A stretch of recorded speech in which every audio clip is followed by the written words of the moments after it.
Good morning, boys and girls. How are you guys doing this morning? Thank you. Anybody do anything exciting yesterday? No. Yeah, what'd you do? Ooh, very cool. Yeah. Nice, nice. Okay, so let's get right into it. After we do this, we'll go into our morning tubs. So today we're going to be talking about a character's point of view. So we have talked about a character's internal traits, which is like how they feel, the things they say. Um, and we also talked about their external traits, which is kind of how they look, what they wear, even like kind of like what their face says. Like their face shows a happy face, a sad face, a mad face, a confused face. Today we're going to be talking about something a little different. We're going to be talking about a character's point of view. Who is telling the story? What is their perspective or view of which the narrator tells the story? So I'm going to explain that a little further by showing you some pictures. So I want you guys to look at this picture, and I want you to look at these three kids. What would you call these kids? Scientists. Very good. So they're all doing some kind of experiment. They are all three experiencing the same exact thing, right? They all three did an experiment. They were in the same room, but they all have a different perspective, right? So this girl, what would you say she looks like? What she looks surprised, she looks shocked, maybe even a little scared. And that girl, I would say the same thing about the girl on the end with the blue glove. She also looks like shocked, like, oh my God, what just happened? A big explosion happened. But do you think that he looks scared? No, he looks happy, right? So in this picture, the three students all experience the same thing, but they all have a different perspective. They all have a different point of view. And that's the same thing when we read books. When we read books, characters have different perspectives. They have different points of view. So let's move on to this one. Here we have two girls, and what are they riding? How many of you guys love roller coasters? I do. I have a brother, and my brother and I are 13 months apart, so we're 1 year apart. And this was me growing up. I loved roller coasters, and that was him growing up. He was so scared of them. So here, both of the characters are experiencing the same thing. They're both on a roller coaster ride, but but do they have the same perspective?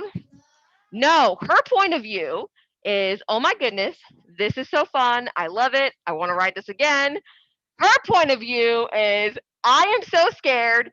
Get me off of this roller coaster before I pee my pants. That's what she's saying. Yeah, or puke. Yeah, yeah. So characters can experience the same thing but have a different point of view. Just like this roller coaster ride, she is happy and excited and wants to go again. She is terrified. They're doing the same thing, but they have a different point of view. When we read stories, characters will experience the same thing and have different points of view. So, we're going to hop right in by doing a little activity with our partners. Doo-doo.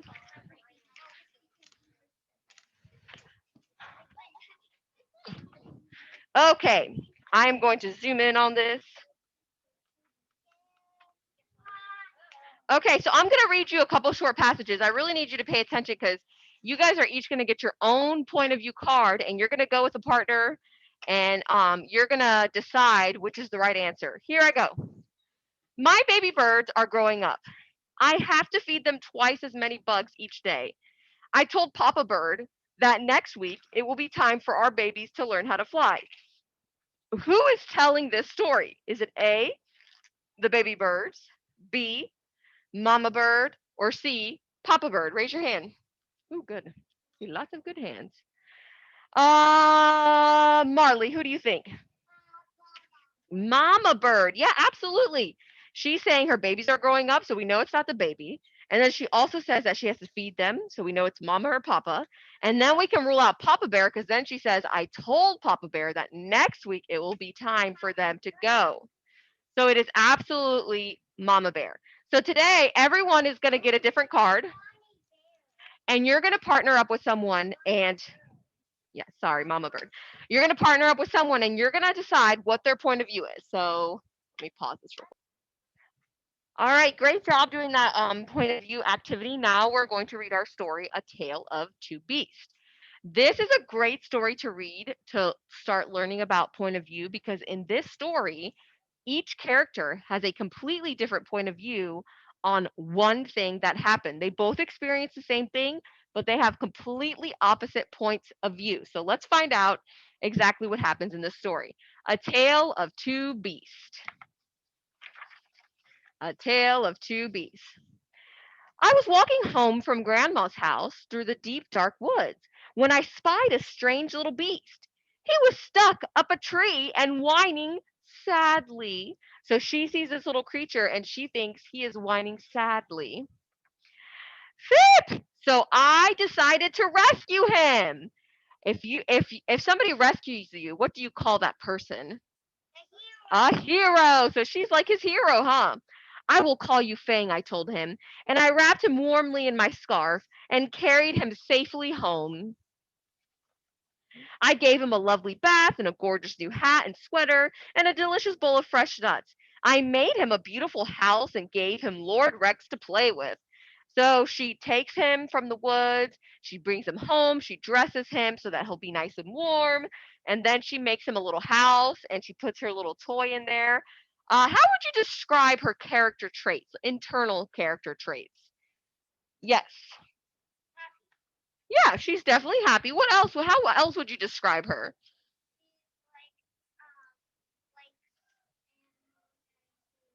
Yes.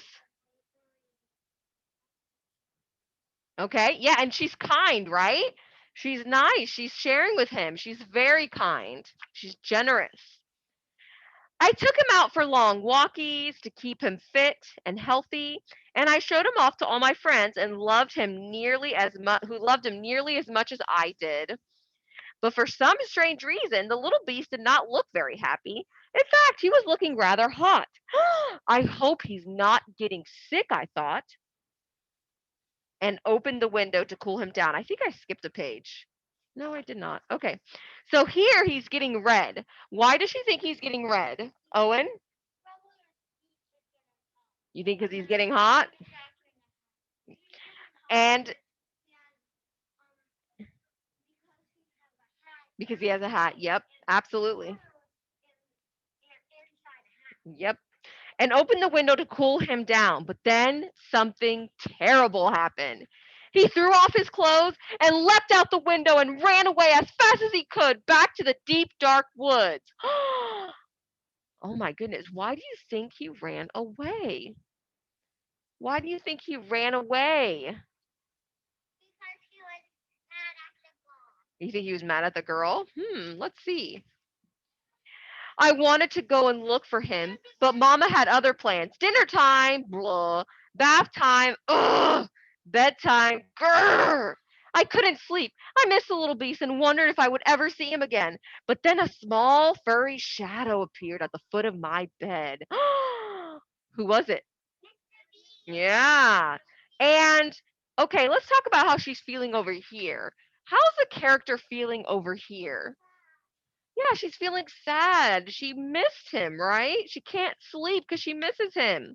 How do you think she'll feel when he comes back? Absolutely. The strange little beast had returned. He seemed quite pleased to see me, and I began to think that maybe, just maybe, he wasn't that strange after all. So he looks pretty happy here, doesn't he? I wonder what happened.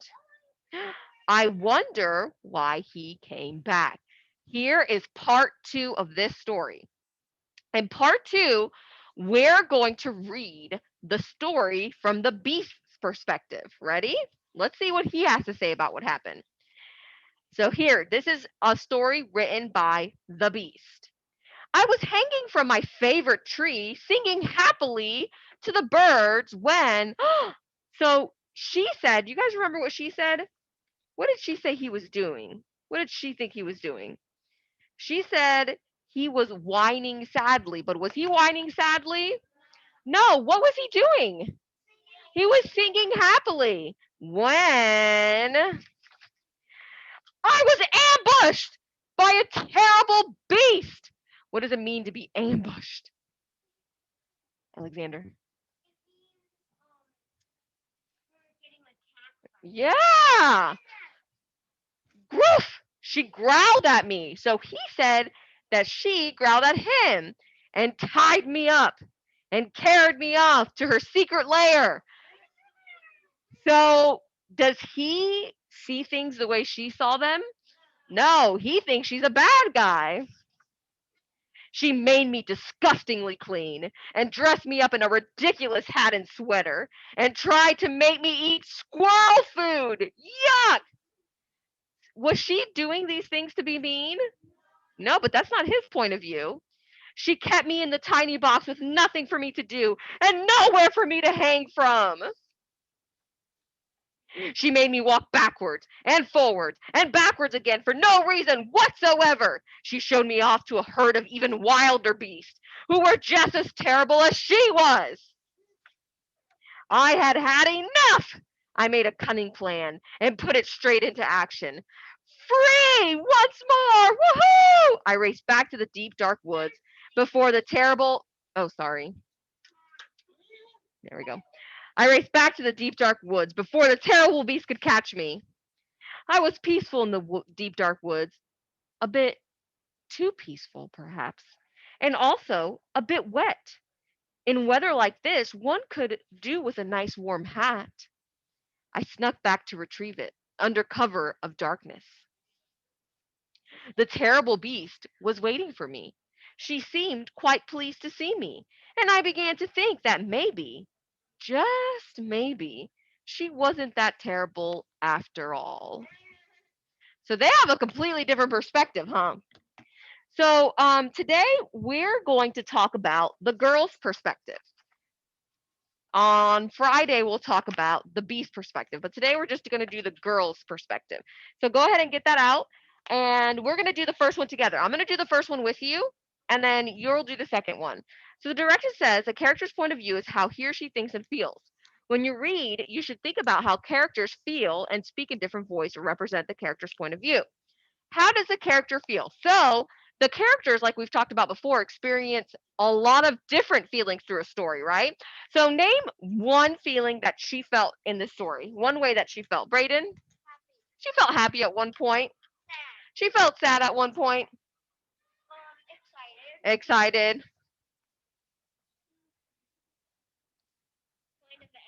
Uh-huh. Angry at one point. That could be described that way. Sapphila? Uh-huh. Okay, so I think at one point she felt like a hero. Wouldn't you agree? So I'm going to write hero, and you can write this with me because I'm going to do the first one with you. You're going to do the second one by yourself. Hero. She felt like a hero at one point. Now, this says evidence from the story.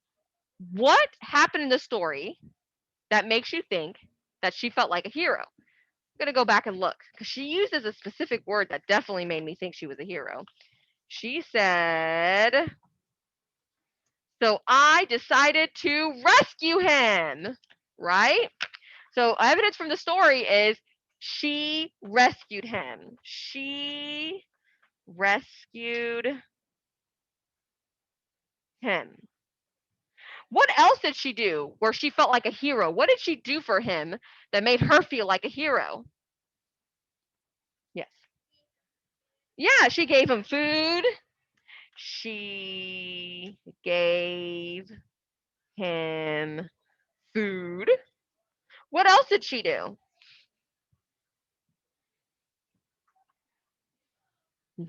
Yep. She gave him clothes, right?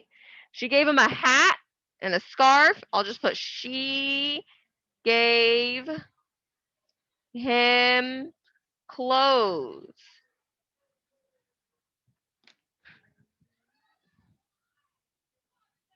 Okay. So I put that one of the ways she felt was she felt like a hero. And the evidence is that she literally said, I rescued him. That's definitely something a hero would say. She also said she gave him food, she gave him clothes, she gave him a place to sleep, all those things. Now, On your own, you're going to think of a different way that she felt in the story. Some of you said she felt happy. What is the evidence of the story that she felt happy? What is something in the story that happened that would make you believe that she felt happy? Yes?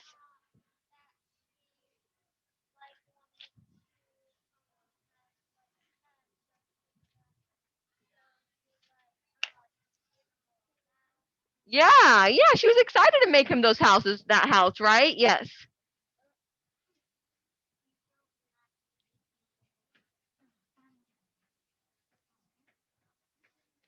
I'm sorry, I can't hear you.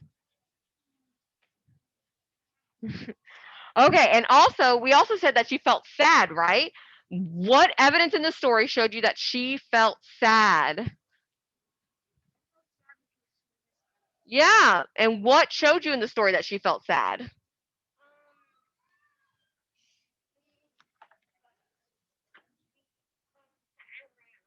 Yeah, and let's look over here. Some more evidence. Look, she's not eating. When you don't, she's not eating because she's sad. She doesn't want to take a bath. She doesn't want to go to bed. And she can't sleep. She's having trouble sleeping because she's sad, or you could even say she's worried.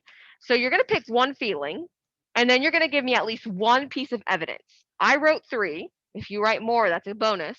But I want you to write at least one piece of evidence. All right. After you finish this, you'll bring it to me. If you've done a good job, then you can pick a tub afterwards. All right, you may go ahead. If you're done with that part, go ahead and go. Thank you.